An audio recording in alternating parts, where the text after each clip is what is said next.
Good evening and welcome to Orenda Books at Bedtime. I'm Karen Sullivan, publisher of Orenda Books, and tonight you'll be listening to yet another author reading from their book in the comfort of their own home, and we have a real treat for you tonight. Tonight we've got Simone Buchholz from Germany, from Hamburg in Germany, reading from Bedtime.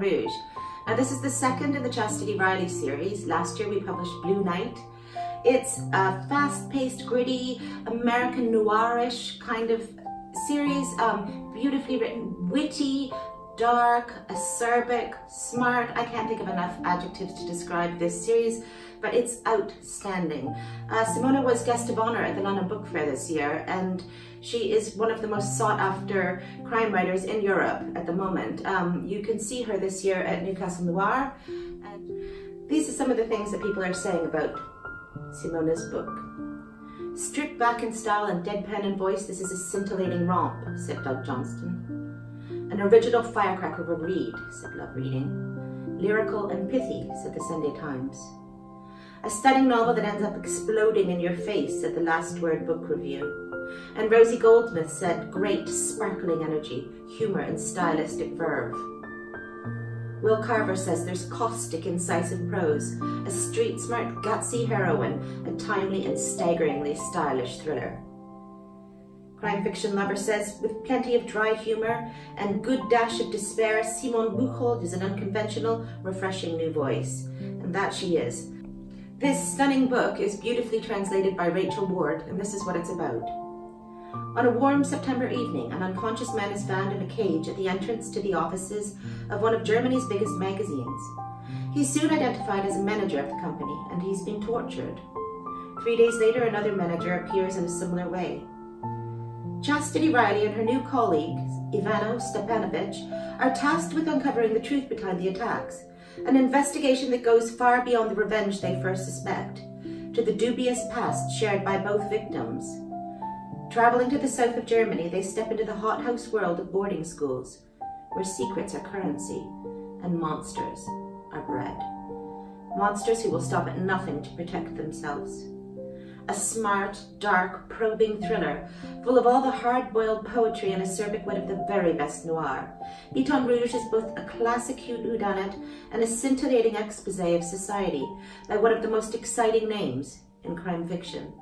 And now over to Simona. Hello, good evening. I'm Simone Buchholz, and I'm traveling right now. So this is a hotel room in southern Germany. Could you please stream yourself far up north to a very colorful but shitty place called St. Pauli, in the heart of the city of Hamburg? And could you jump with me into a dark bar and jump with me into the last chapter of my book Bedtime.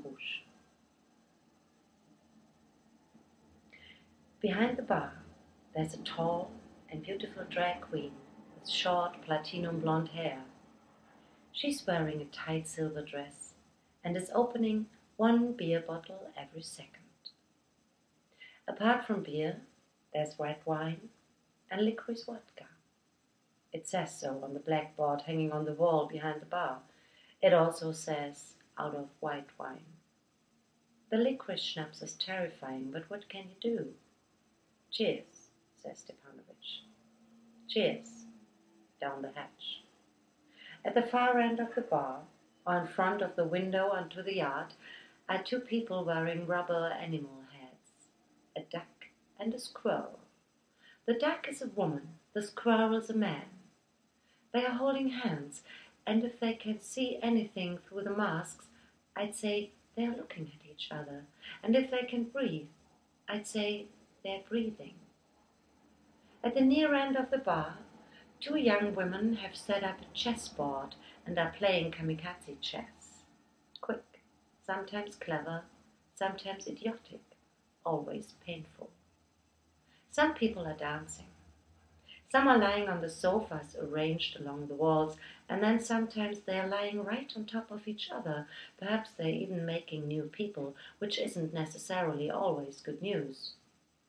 Stepanovic has taken a seat in a deep armchair next to the DJ and has crossed his long legs. The toes of his ankle boots tap to the beat. Above his head is a picture of a Tuareg, behind whose veiled head a blazing desert sun is sinking below the horizon. He's laid an old newspaper on his lap. Lying on the newspaper are a cigarette paper and a small filter. He snaps one of his luckies and loads the tobacco onto the tiny thin paper. Then he pulls a plastic bag out of his jacket pocket and crumbles marijuana on top of the tobacco. "What are you doing?" I ask, although I obviously know what he's doing. "I'm a child of the 60s. Why?" "I'm a child of the 70s, I say. "Well then," he says, "it fits." Good night. Sleep tight. Thank you so much, Simona. That was brilliant. Thank you very much for listening, everyone. We'll see you next Sunday at 8 p.m. for another episode of Orenda Books at Bedtime.